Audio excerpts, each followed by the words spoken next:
ជាយល់សោកឬជាការពិតយើងសម្រេចចិត្តដើរចូលរងការបងឲ្យអូនស្គាល់អូនមួយជាស្នេហា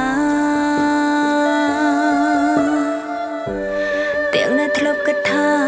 ខ្លួនគ្មានថ្ងៃរៀបការឡើយអ្នកណានឹងមុនអាចមានថ្ងៃនេះ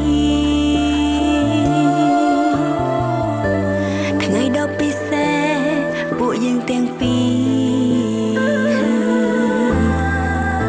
រស្នេហាអូនមកដូចអគ្គិសនីប៉ុន្មាននាទីផ្ដើមមានចិត្តរៀងខ្លួនបានទេមិនអើយអូនខ្មាំងគេបានទេកុំអើយស្រីផ្សេ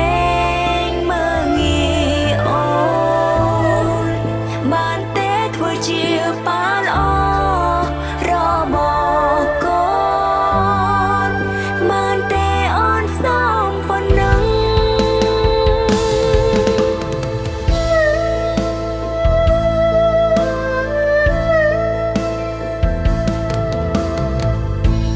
មិននៅថ្ងៃមុខ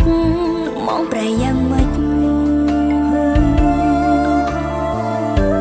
ត្រឹមនឹងពេលនេះបងល្អណាស់អាយុបងក្មេងតែរឹកបងចាំ